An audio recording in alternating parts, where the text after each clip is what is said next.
Hi, everyone. Hello, world. Hello, Instagram. Hello, YouTube. Everybody who's joining us today, make sure you say hello when you join us. Give us a wave. Let us know where you're from. Hi, Esma. Hi, Faiza. So once again, I'm really excited to have you all joining us for another episode of Conversations About Color. We have a fantastic guest lined up for today. You're going to be so excited to hear him. I'm really excited to get to chat with him today. As always, make sure you say hello. Hi, Coffee, MD. Everyone say hello as you're coming in. Put in any questions you might have. Put in your comment box. We will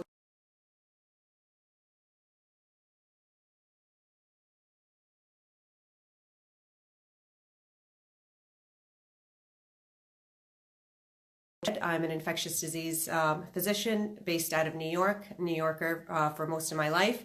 And have a lot of passion projects, a lot of things that I do on the side. And I often post a lot about all those other things, from mentorship of the youth to interfaith activities to a whole array of things. So this is my latest project, and I hope you're enjoying these much needed conversations. And you can find them all on my IGTV, all the previous episodes. So we're going to go ahead and get our guest on with us, and I'm really excited for you to meet him.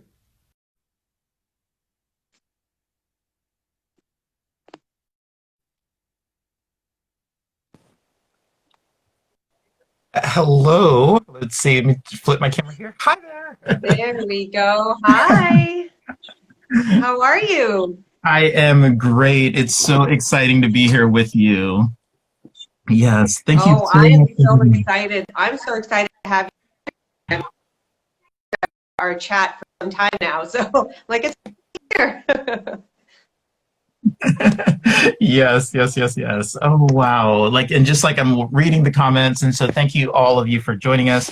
I am here in my study on the phone. Oh, my God. So thank you, Dr. Uzma, for everything that you're doing. Yeah. Aw. So I want everybody to wave and say hello and let us know where they're from. We usually have people, a lot of New Yorkers join us, people from all over the US, and people internationally actually join us as well. So I like hearing from them wherever they're from. So as we're speaking, you'll see little, pop-ups here and there. So we'll try to, give them little shout outs. But, I'm really excited, and you have a huge following. So I'm sure there's a lot of people that are going to be on here waiting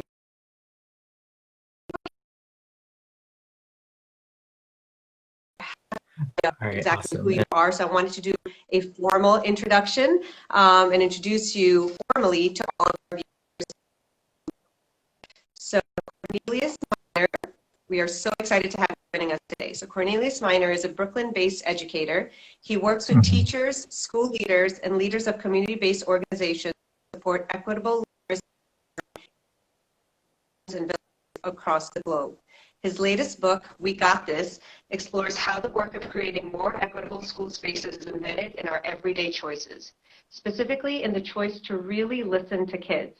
He has been featured in Education Week, Brooklyn Magazine, and Teaching Tolerance Magazine. He has partnered with College Reading, International Literacy Association, Scholastic, and Lesley University Center for Reading Recovery and Literacy Collaborative. Out of Print, a documentary featuring Cornelius made its way around the film festival circuit, and he has been featured as a featured speaker at conferences all over the world. Most recently, along with his partner and wife, Cass Miner, he has established the Miner Collective, a community-based movement designed to foster sustainable change in schools. Whether working with educators and kids in LA, Seattle, or New York City, Cornelius uses his love for technology, hip-hop, and social media to bring communities together. As a teacher, Cornelius draws out not only on his years of teaching middle school in the Bronx and Brooklyn, but also on time spent skateboarding, shooting hoops, and working with young people. Well, that is so amazing.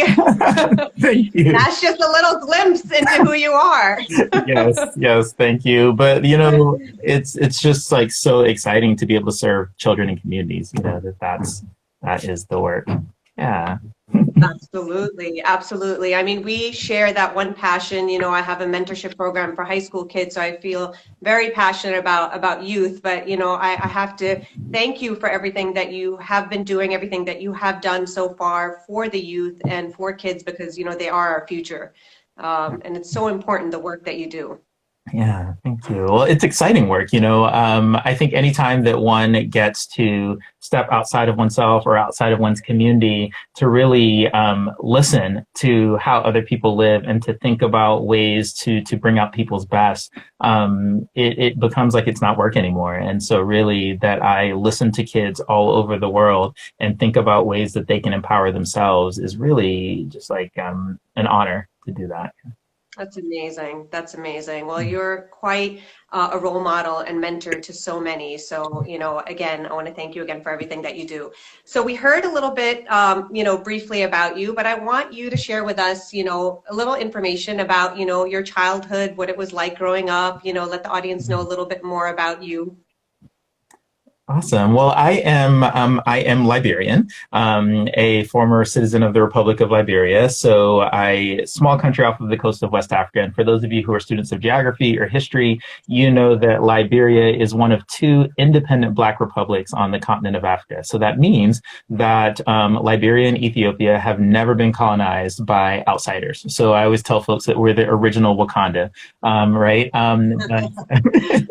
And so I moved to the United States when I was in elementary school with my parents when the Liberian Civil War started. And so war drove my family and I outside of the country, but we landed south of Atlanta, Georgia in Clayton County.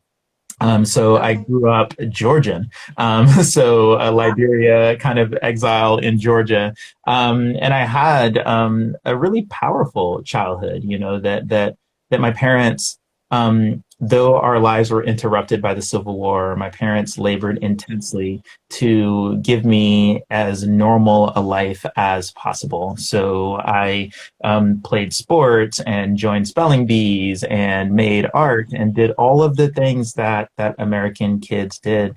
And I know that your conversations have been centered around like identity, specifically race. And so I learned how to become a Black American, right? I passed, you know, like that I didn't actually take my oath of citizenship until Obama was about to leave. And I was like, oh, Trump's about to come in. So I got to get my paperwork correct. I saw the writing on the wall.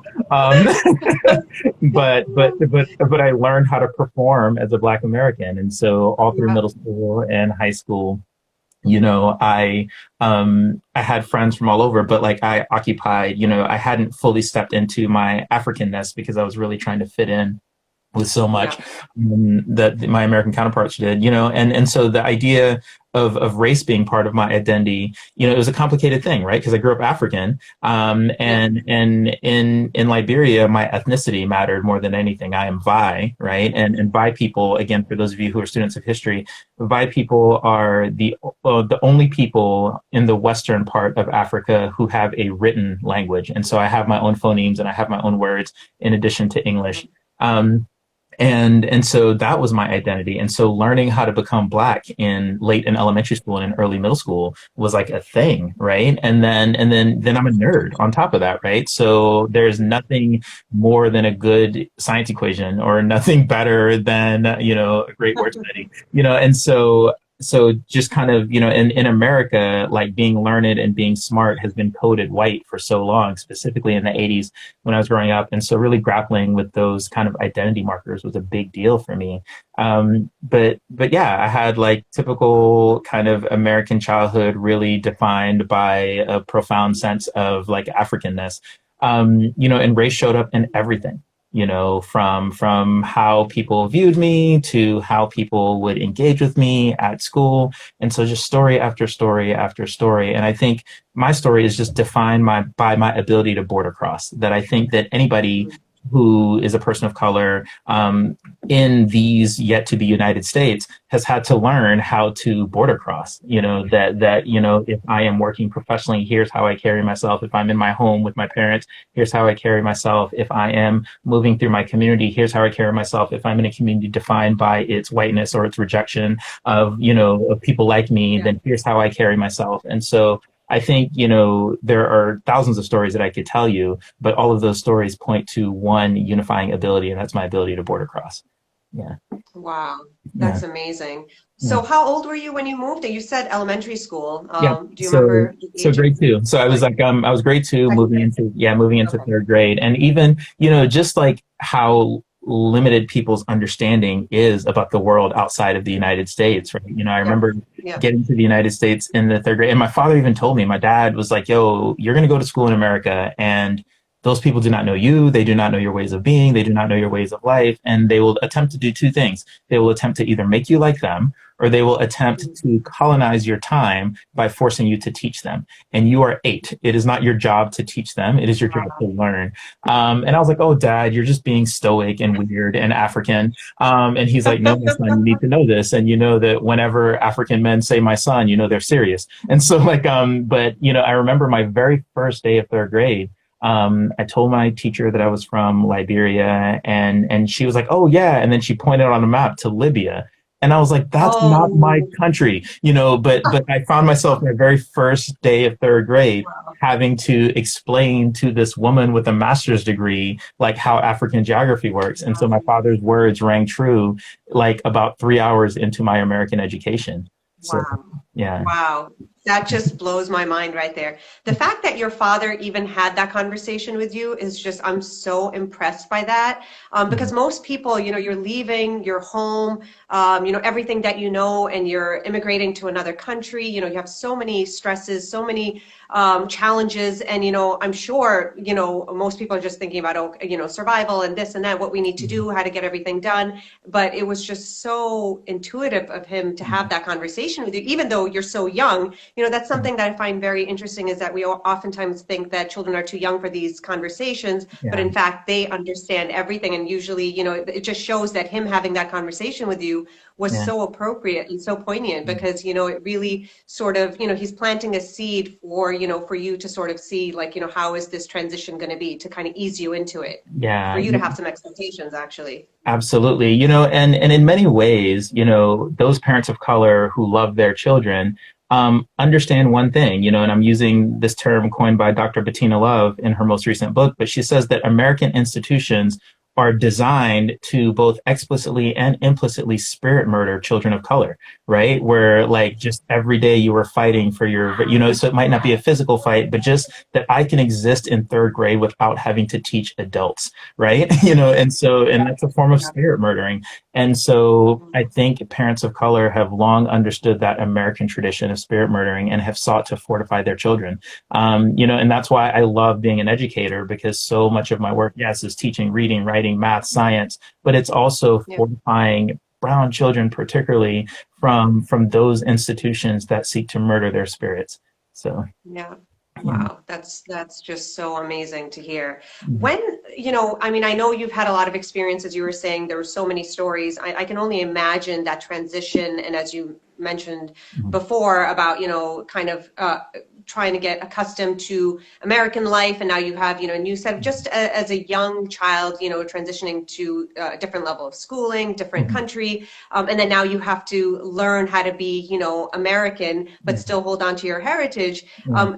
Do you remember having, you know, racial incidences, prejudice? You know, I mean, it must have been tough just Uh, transitioning, you know, just as an international, you know, student yeah. coming over. That whole, you know, transition couldn't have been easy, as most of us, you know, immigrants have had to deal with that, and at a Mhm. young age. But did you find that it was exceptionally challenging because of where you were, or because of your environment? You know, absolutely. You know, you know, when people like, were there racial challenges, like which day, you know, like every, you know, almost every day, but you know, and one of the things I want to point out in this interview is that when we think about racism, people often think about these kind of interpersonal exchanges, right? So somebody was mean to me, or they called me a bad name, and the racism that has concerned me the most, especially as I reflect on my own life, has been the racism that is inherently built into American institutions. That you Yeah. know, that they tell us to play by their rules, they lie to us and tell us that this is a meritocracy. But then, no matter how hard we work, there are institutional mechanisms and structures that ensure that we never get ahead. And for me, I understood that for the first time in 11th grade. I was in high school, and I was decently popular in high school. I had a 3.9 GPA. I scored really high on all the exams, ACT, SAT.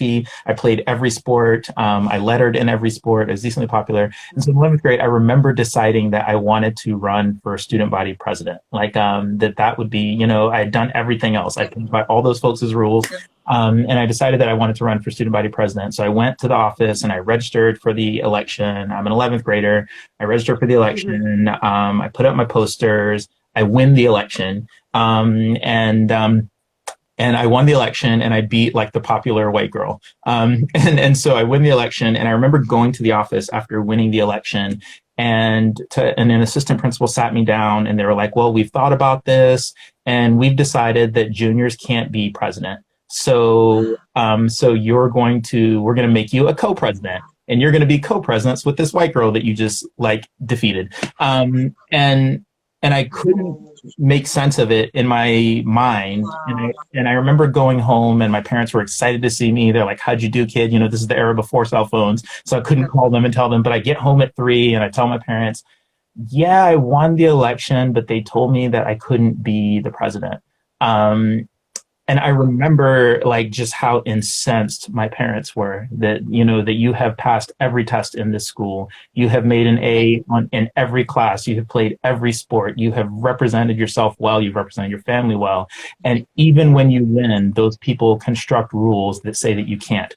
And so that was and unfortunately that was like foreshadowing for what the rest of my life would be, you know, that I would consistently run into, you know, but I'm not saying anything new to anybody who has sought excellence in brown skin, you know, like, you know, and so, and so that's yeah. And so have I been called the N-word? Sure. But like those things don't matter, you know, like have people been mean to me? It's those kind of more insidious institutional things that really exactly, because these other things that I think people shed so much light on are really sort of, you know, it's just the icing on the cake. There's much deeper, bigger issues, which is really what's, you know, running everything, and that's what has to be addressed. And I think you point that out brilliantly in that example there. That inequity, that, you know, I mean, that's just crazy to hear. You know, it just seems, you know, when you hear these stories and you feel like that can't be right, because in, you know, what world does that make any sense? And then you notice that, you know, this is something that is a common trend over and over again. Did that continue on in college with you? Did you find similar kind of trends? Fortunately, my parents are brilliant. And you know, and though I was wildly successful in high school, they knew that I needed something different, you know, that there had been too many hurdles and too many hardships. And so, and I was sought after by almost every college on the planet. You know, I missed one question on my SAT. So I had a near perfect SAT score. And I was an athlete, so I did all of the things. And I remember I met with recruiters from Harvard. I met with recruiters from Duke. But early on, my parents decided that they're like, you're going to a black college. So I went to a historically black college. So I went to FAMU, Florida A&M University. So I remember turning down recruiters from all of these schools, because my parents knew, they were like, you have had to endure the kind of spiritual warfare that a young person shouldn't, you know, just like to make it through high school spiritually intact, you know, that I was physically intact and I had lots of friends and I had fun times, but just the institutional barriers. So my parents were like, you're going to a historically black college. And I even remember I declared my intention as early as I could, you know, and so in October of my senior year, I went ahead and declared my commitment to Florida A&M University. And I even remember my guidance counselor, and my guidance counselor was the one who was fielding all of these requests from all of these other colleges. And when I told my guidance counselor where I was going, she was holding an envelope, I think from Harvard at the time. And she said, you're throwing your life away by going to a black college. And so to have this white woman, you know, telling an impressionable brown student that you're throwing your life away by committing to an institution where there are people of excellence who look like you and talk like you and come from where you're from. And again, just like layer upon layer, you know, and so those are the things, you know, I think right now, as we mourn the loss of George Floyd and so many others, it's really easy to get trapped in these cycles of conversation around physical violence inflicted upon people of color. But I think it's important to note that the violence is not always physical. It is institutional. It is, vocational. It is academic. And so I think that that's 100%. important. Yeah. 100%. Completely agree with that. I think there's so much change that needs to be done, even in the educational system, which I want to talk about a little bit in a little bit that I know you've been working on. But I think, you have to incite the change from within the system. And I think that's what we're seeing is that, you have to be, part of the system. You have to have a seat at the table. You have to, there needs to be more for this to continue, in a positive direction and not the way that it's been for hundreds and hundreds of years. It's really sad, that story just breaks my heart because you would think going back to high school and just, you are a star in every which way that you can imagine, a perfect representation for that school.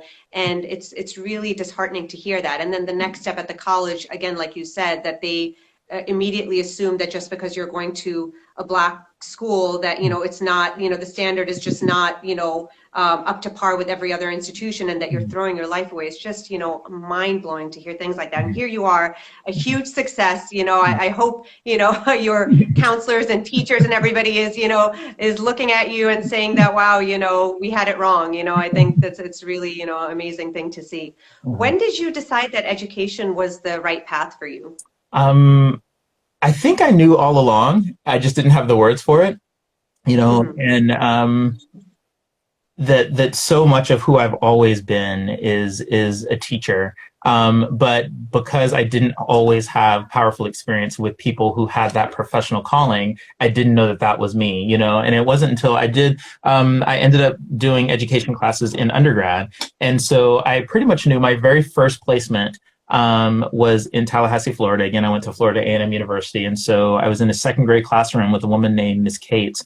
And Miss Cates was beautiful and powerful and magical, and her second graders even more so. And so that was definitely the moment that, like, I don't think after that classroom placement, that must have been my sophomore year in college, I knew that teaching and learning would be my thing. Yeah.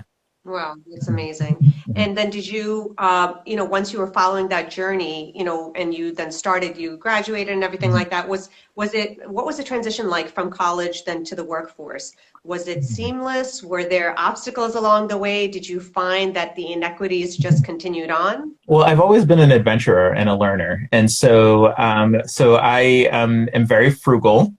And so in my senior year of college, I saved all my money. And I decided that I wanted to not work for as long as possible after I graduated. And so I saved every dime I could save. And so I moved to Asia. And my good friend and I wandered around South Korea and Japan for about a year. And I worked in summer camps and, taught kids how to play games. So I did a bit of adventuring after college.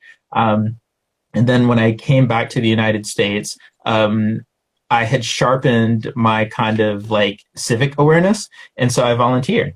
So then after traveling for a year, I volunteered for a year and I did community technology programs. And so this was 2001 at this time. And so this was specifically in communities of color, and access to technology was like a big deal. And so I helped people to think about how to bridge the digital divide, which is what we called it at that time, and really help people to think about access to technology and access to the internet and access to materials that you could read. And so I spent about a year back at home in Atlanta kind of thinking about engaging communities of color around literacy and technology. And then after that experience, that taught me a lot about inequity. Like I really had a very visceral understanding of what inequity meant and how in the United States, people through policy and law and regulation literally starve communities of color of information. And just, and people like to call them like book deserts or what have you, but just, and one of the things I've always stated, the deserts are naturally occurring. So these are book apartheids, right? That state sanctioned starving of whole communities of access to literature. And so then I went to graduate school to kind of figure out like what to do with all of this, newfound awareness. I spent a year and a half in graduate school, graduated as quickly as I could.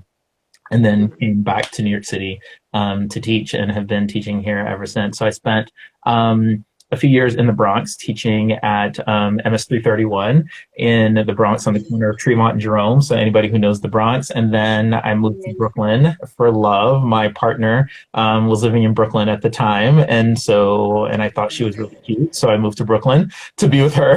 and so That's a good move.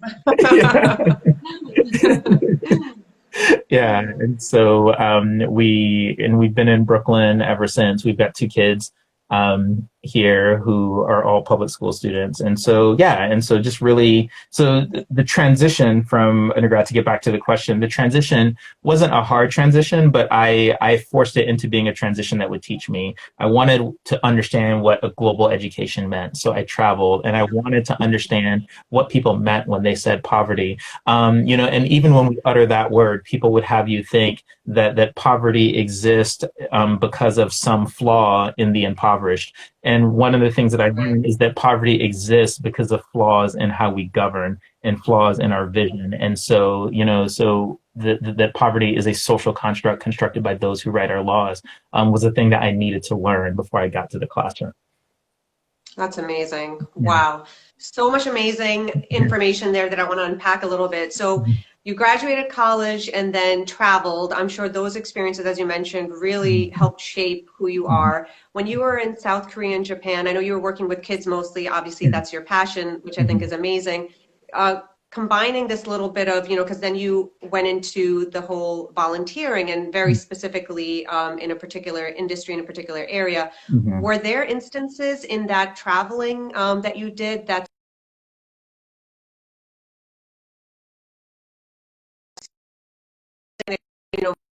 say, okay, I need to bridge the gap. And then following along, obviously, then you decided to shift gears a little bit to kind of, work on your, build your, tools and your subsets so that you can provide more to all the students and work on what you want to do. But was there specific things that led up to that?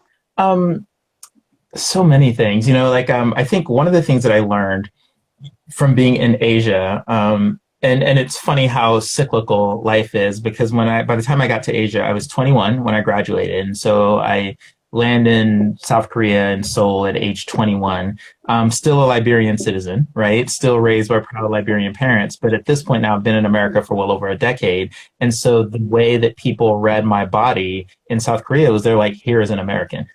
And so that was really fascinating, to be this kind of like Liberian young person. But now, and at the time, I was working around the embassy in Seoul, and there were all these protests, anti-American protests, because of the overwhelming American military presence there. And so there are all these protests happening, and so if I spoke, people would say, "Oh, American." And so I learned how to not speak. And if I just walked around, people would assume that I was not American. And so I would spend a lot of time at the gates of the embassy or at the gates of the military compound, listening to the protesters and walking around, and again, I don't speak Korean very well, but just feeling the energy and the anger at the American presence there was a great education for me.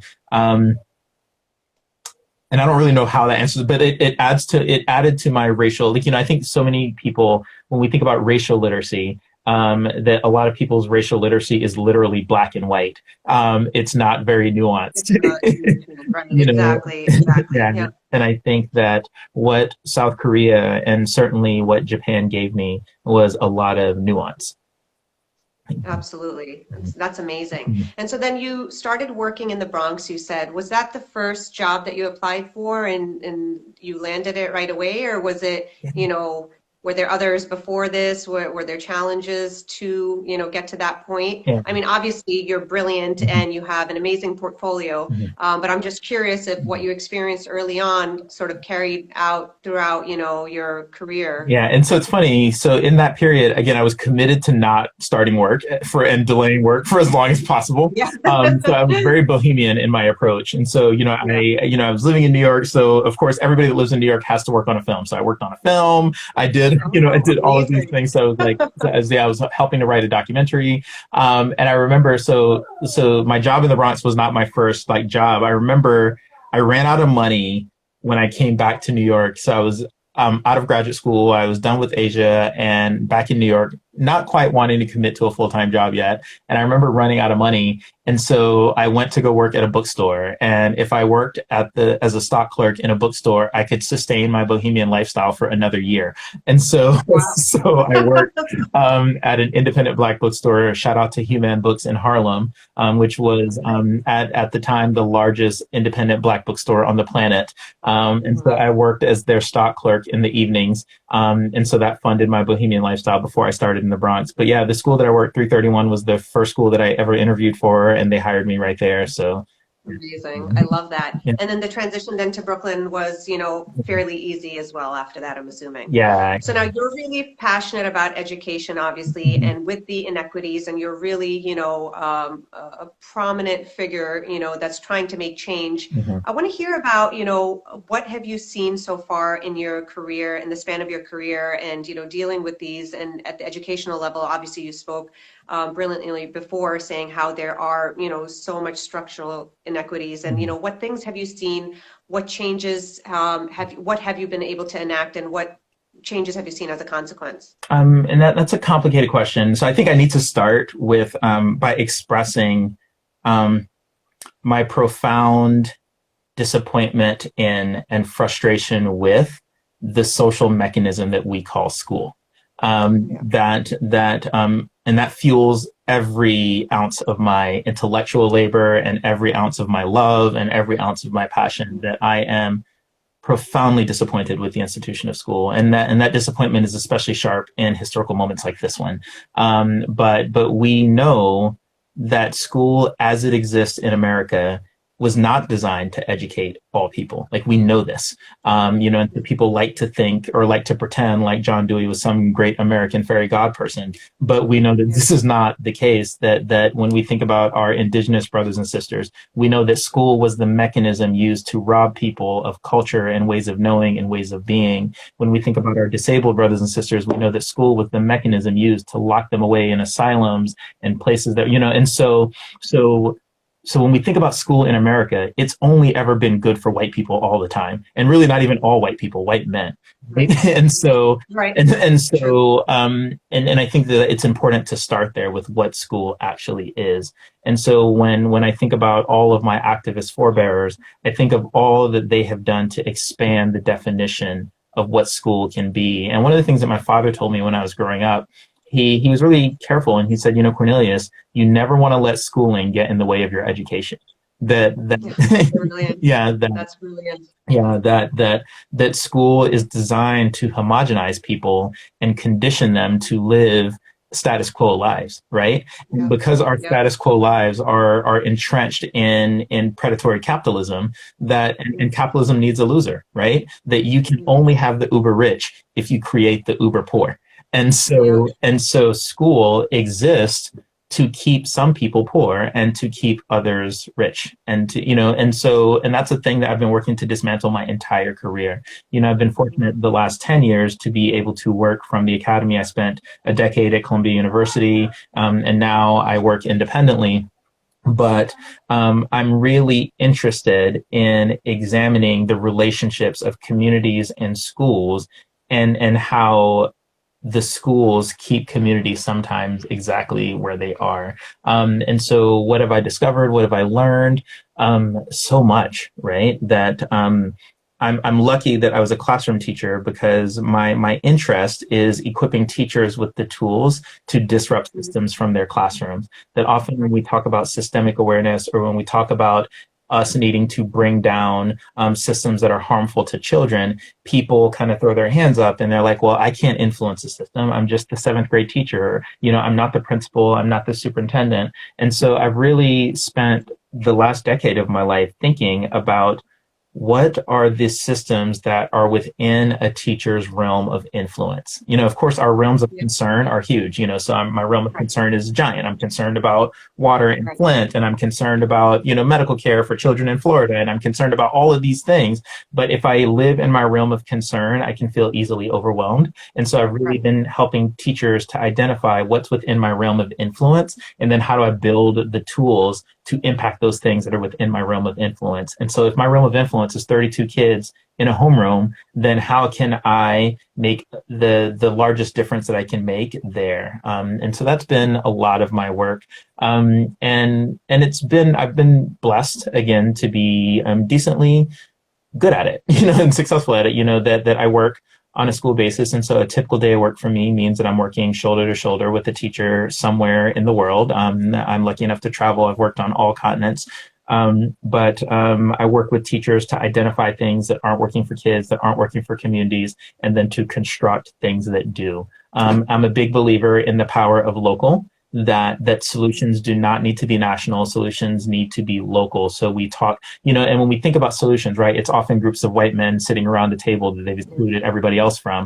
And so I'm Right. more interested in, when I go work in a community, when I partner with a community, I want to be talking to parents, I want to be talking to children, I want to be talking to their cousins, to their babysitters, to their grocers, to really think about what is it that this community needs and how can school be a place that provides those things. That's amazing. It's all about getting down to the grassroots level, Yeah. right? I mean, I think that's the point you highlight so well, is a lot of times people go too big and Mm, they kind of lose, the focus on what's actually important. And I mm, think that's so, so important. yeah, So in the amount of years that you've been working and with all of this amazing mm, initiatives, and working so closely with different teachers and mm, different schools, whether it be in the Bronx or Brooklyn, mm.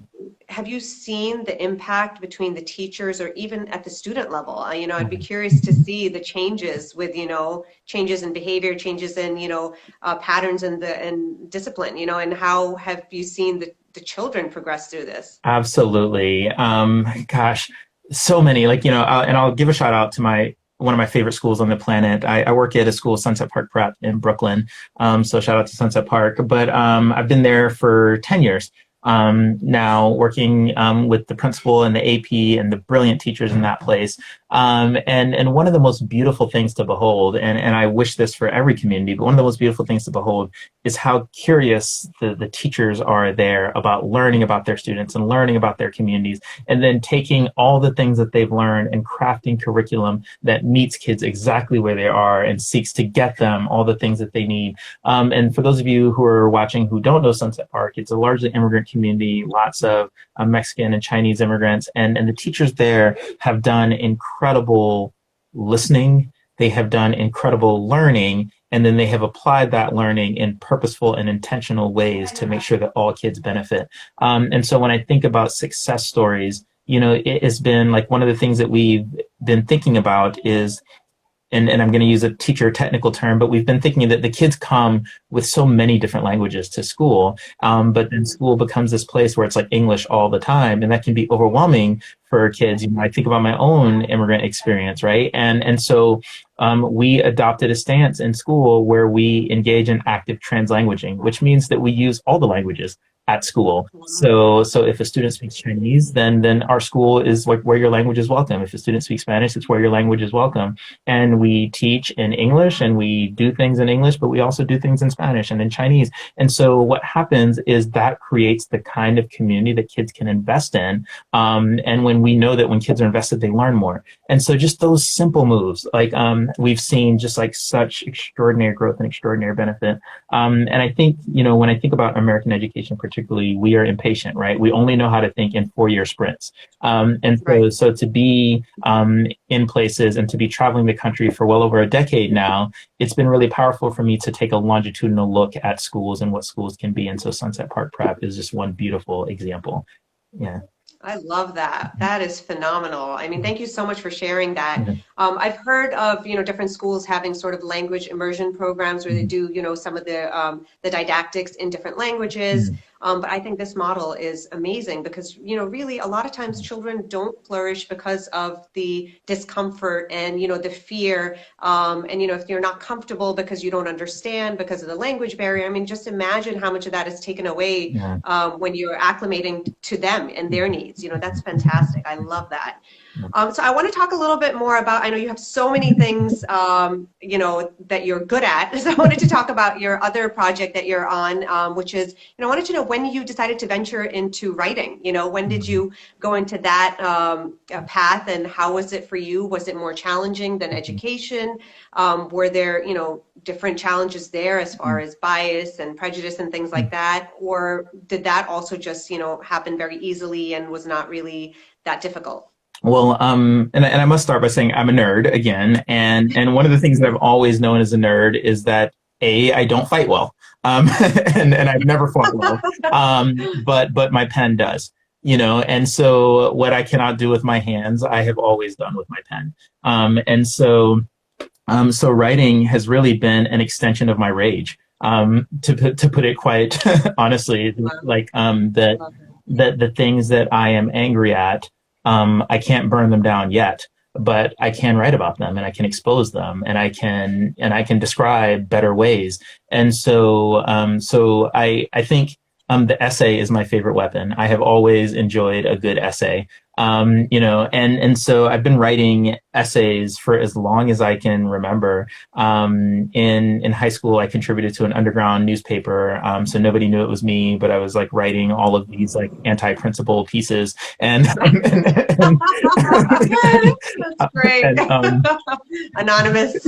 yeah, and you know, and again, I was in high school in the early '90s when you know we still had dot matrix printers, and my dad got me a color printer for holiday season 1993, and so I had a color printer that could print things in color, and so I was just like, yes, I will launch a four-person propaganda machine, and so I've always been writing with my color printer. I had a Packard Bell 486 DX computer. I mean, and so again, I'm a nerd, and so I would write all these things, and then when I got to undergrad, I wrote for the university newspaper, same in graduate school, and then I started publishing teacher essays and teacher blogs and being active on Twitter. And I wrote 2 books about curriculum with my colleagues at Teachers College. And those 2 books, after those 2 books came out, I toured the country to support those 2 books and to talk about those 2 books. And when I toured the country, one of the things that I learned was just how the kind of permanence that the written word takes in people's minds, that I've always been the same guy. But now when I had these first 2 books in the world, I would go into rooms and people would quote pages of the book and they would be like, yes, and this and this and this. And I was like, this is kind of scary that you can commit something to page and then 2,000 miles away from your house, away from your word processor, somebody's reading this thing and living their life by it, you know? And so that was a really sobering experience, that first kind of round of book touring, to kind of think about like, oh, I can write, but now I have a responsibility to write in ways that are just, and to write in ways that don't just give people dogma, but in ways that give people options. And so my last book, which was my first book by myself, my 3rd book, was I really wanted to explore what could it be like to use my pen to give people options. You know, because there are so many writers, especially writers for teachers, who want to tell teachers what to do. And that's a form of colonization, right? That teaching should be a decolonial act, right? And so if I'm telling people what to do, you know, we can't have free children if we don't have free teachers, you know? And so I really wanted to think about how can I use my pen, use my words to give teachers like options, and then to give them the bravery to exercise those options. And so, so this last book has been a real beautiful thing to have in the world. And I've been really honored by people's response to it. And I have been honored by ways that people have sought to use it in the world. So that's amazing. I love that. Love that story. And words are really powerful. So, you know this better than anyone else. And I think it's really, you know, knowing that, I think it's really important for people to remember that although we are so technologically advanced and, you know, creatures of social media and the internet. Yeah. It's really easy. And I think for young people to also understand, it's something I speak very frequently with my, you know, Alina students about, is that, you know, you have to challenge the source, you know, because it's so easy for people to put anything down and, you know, then it becomes a fact, you know, like, oh, this is so-and-so said this, so it must be true. And I'm sure you've uncovered a lot of this in your path in education, where so many things are not actually factual and need to be changed in the curriculum itself, you know, history and things like that. So I think that's really, you know, I'm so amazed by you. And I think, you know, I really want to thank you for having that responsibility and knowing that, you know, what you're doing comes with great responsibility and making sure that, you know, you're thoughtful with everything. I think that's amazing. So I wanted to ask you, we did hear a little bit about, in your bio, a little bit about your collaboration with your wife. Yes. So I wanted to ask you about that a little bit. Now, you know, it is common for, you know, partners and spouses to collaborate and, you know, to work, you know, professionally as well. And sometimes, you know, there's pros and cons of that. Did you find that that was challenging? I mean, did you find at times that that was difficult when it came to different sets of biases, you know, whether it be, you know, a specific story that you might have had, or say if you were, you know, with a particular client or with somebody, or pitching a story or working on a project together, and you know, people may be gravitating more towards her or engaged more with her as a Caucasian female as opposed to you as a, you know, Black American male. Wow. Well, you know, and it's interesting because we came into our partnership eyes wide open. Like, we understood what the dynamics would be, specifically in school. And I think one of the things that I need to say first is that my wife is the smartest person on the planet. Like, and I know, Isma, you're amazing, but like, my wife is the smartest. You're a smart man for saying that. Let me just tell you. So, you know, and so when we entered a partnership together, we knew that we would have a lot of intellectual capacity to bring to the table, each one of us. But then we also knew that we are dealing with school, and schools are overrun with well-intentioned white women, right? And so do I have a punchy, angry Black guy, or do I have, like, you know, the good-looking white woman? You know, and so there are times where I'll be giving a talk, and if I'm giving a keynote sometimes, and I know if the keynote is especially fiery or if the keynote is especially like pointed, I will make sure that within my first few slides, I put pictures of my white wife and mixed race children so that people, like, you know, like, and so there are all these strategic things that we do. And so there's sometimes, like, if one of us has to go talk to a superintendent, we'll kind of feel that person out and like, okay, who's going to go? How are we going to play this? You know, and you know, and my, you know, and one of the things that, you know, her racial consciousness, she understands whiteness, she understands like the history of whiteness in this country and how whiteness has been weaponized to, you know, and so she understands all these things.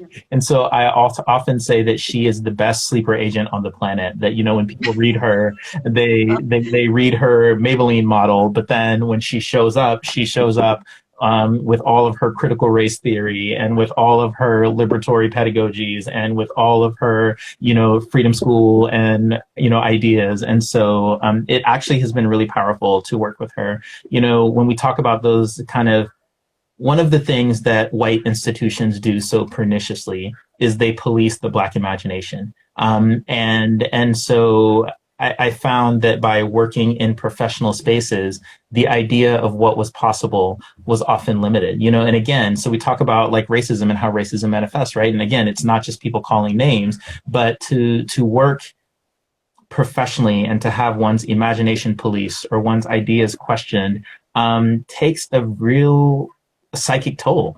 And so making the decision to partner with my wife was a move toward better mental health for me. You know, like that oftentimes, especially again in white institutions, one of the first things that needs to be extinguished for whiteness to persist is Black intellectual capacity. And, you know, and so, and that's the thing that I've grappled with my entire life, you know, going back to high school, again, not being able to be the president or not being able to, you know, and so I have been very sensitive professionally to times when institutions attempt to abridge or police my imagination. And so having a chance to work with my partner means that there are no ceilings on what I can do. So that's amazing. I love that. Thank you so much for sharing that. Yeah. So, in conclusion, I would like to ask you if you can share with America, what message do you have for Mhm. the world, for America, for everybody who's joining us today, who's going to be watching this later? Yeah. Is there a particular message that you'd like to share? Wow. As I sit here, in my children's room, I've been dadding all day, and teaching all day. I think one of the things that I want to remind people is that things are peculiar right now, but please, please stay in the fight. Like we need you. That yes, we are tired, and yes, we are overworked, and yes, we are dramatically underappreciated. But you exist. I see you. Uzma sees you, so we're here.